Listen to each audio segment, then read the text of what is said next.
What's up, YouTube? It's your boy G Money, aka the Echelon Don, and I'm my brother's keeper. Yes, I am. And this is another episode of Sidewalk Talk. Um, I've been seeing a lot of things on the internet showing that people that are doing traveling, especially specifically truckers, truck drivers, have been having a lot of issues on the road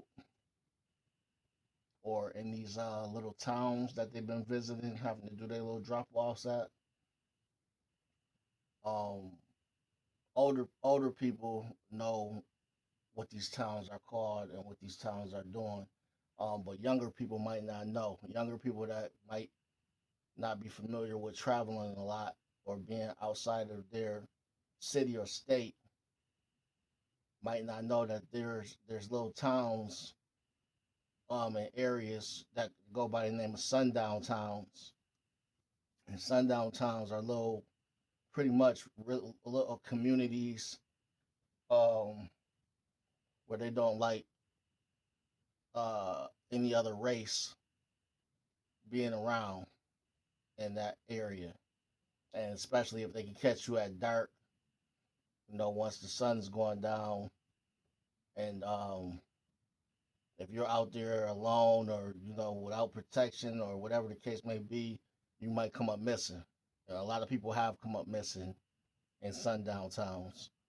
Um, Recently, there's been truck drivers missing, reported missing. Black truck drivers reported missing. There's been black truck drivers reported hung from trees. This is on the internet. You can look it up. I'm not making none of this stuff up. Um, I just seen a story the other day where this black guy it was a younger black guy. He was telling his story about his experience in a sundown town he wasn't aware of. He said he was driving his truck, and for some reason his truck started malfunctioning, and he figured that he would pull up to the next or the nearest gas station to pull over and try to see what the problem was or if he can get some help. So when he pulled over at this I guess this older looking gas station, and he he called his I guess the job to let him know what the issue was and see if they can get him some help out there. So while he was waiting, I guess he decided to go inside the store, and it was an old lady, an old white lady working behind the counter. Said she was very nice to him.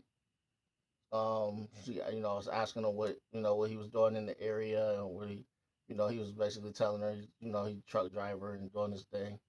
And his truck was malfunctioned, and he was trying to get some help to see if he can get his truck moving or get towed or something. So they had the conversation. Then he walked out the store, and I guess when he went back to his truck, he noticed that the lady was in the store. She kept staring out to see what he had going on, and he had called, and he was asking his people, I guess the job, how long was it going to take them to get out there to get him some help or whatever, because he had been sitting out there now for a while. And they told him it was going to take them another 2 hours to get somebody out there. And I guess it was getting towards that time where the sun was getting ready to start going down. And the lady, she was, he was looking in the store, wondering, she kept staring out, looking at him and looking.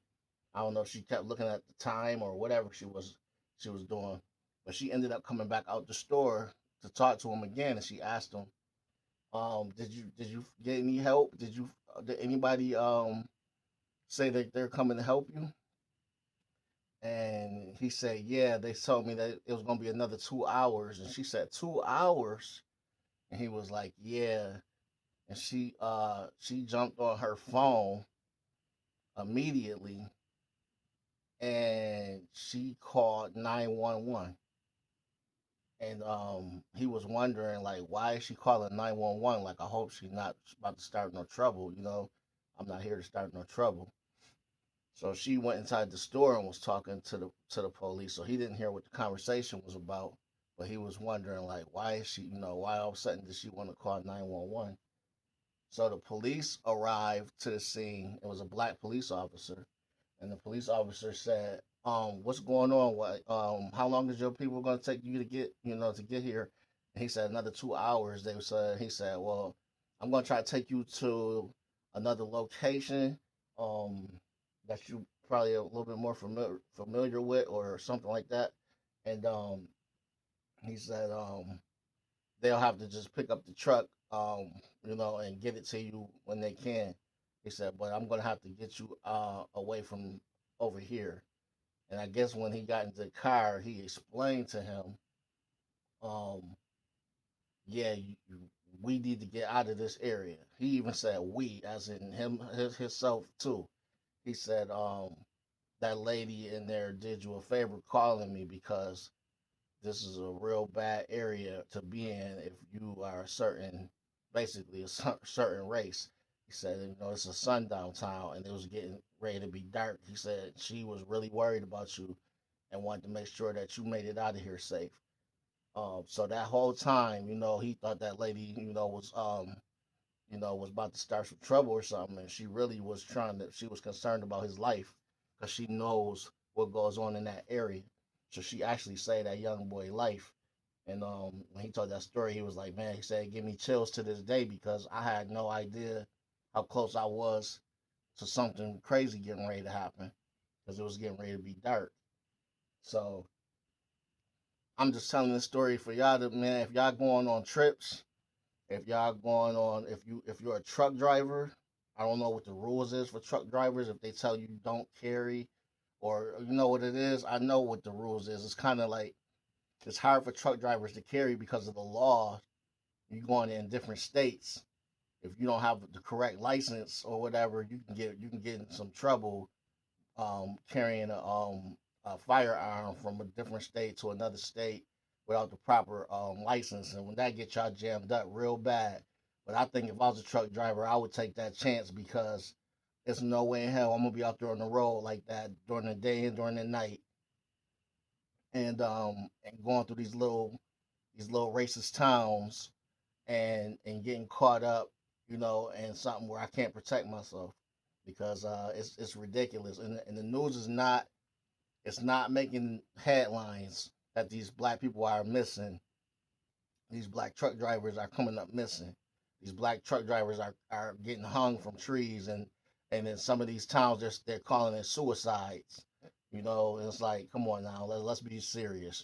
So um, it was just another incident in North Carolina not too long ago, where the guy pulled up to do some, I don't know if he had to drop something off, but as soon as he got there, they had an attitude with him right from the gate, and they told him to go around to the back of the line. He was in the front of the line. They told him to go around to the back of the line, so they made him go to the back. And then when he got back to the round, to the front of the line again, they gave him all these problems and accused him of stealing a cell phone. How he steal a cell phone? He just pulled up in the truck. So they got pissed off with him. He had got out the truck to talk to them, and then they all rushed him, telling them, "If you better get back in that truck before something bad happened to you." They slammed his door. He had a dog in the truck with him. They slammed the door on the dog. Um, they basically was threatening his life, and then they ended up using the trucks they had to tip his truck over. They tipped his truck over. Um, I don't know. I don't know. I don't know if they called the police, or if he called the police, but he ended up getting out of there alive. But yeah, when you go to these little small towns and they know that you by yourself and you outnumbered, there's a good chance, man, that you could not make it back home, man. And I've been on the road. I went out on the road one time by myself, um, traveling, and I was driving by myself, and I never really thought about it until I started hearing about this stuff later, and I'm like, damn, You know, I gotta be more careful when I go out on the road because you just never know. You never know. You know, I try to do my traveling when the sun is up, and I try to be done doing my traveling before it gets dark. I like to be out during the day anyway. I don't like driving at night anyway. So this is a video just for y'all, man. Just be alert, man. Be alert. I mean, be alert whenever, wherever. But when you definitely, if you're traveling and you're not familiar with these areas, you know, you go into a restaurant and you the only, you the only race in that restaurant. You know, be careful. That go for any race. That go for anything. You know what I'm saying? But especially us blacks, man. We go out and we end up somewhere out in the country or somewhere we not familiar with, and you go in there to get you a drink or something, and as soon as you walk in, everybody stop talking and everybody turning around looking at you. That might be one of them areas, man. You know, that might be, you might want to get up out of there. You know, so this one just to, you know, make awareness about what's going on out there on the road, man. These sundown towns ain't no joke. They still got them going on. Racism is still alive and well. I mean, I believe y'all already know that. You know, right now racism is an all time high. I mean, right now the world right now is a big. It's like a bomb waiting to explode, full of racism. Yeah, and that shit is just crazy.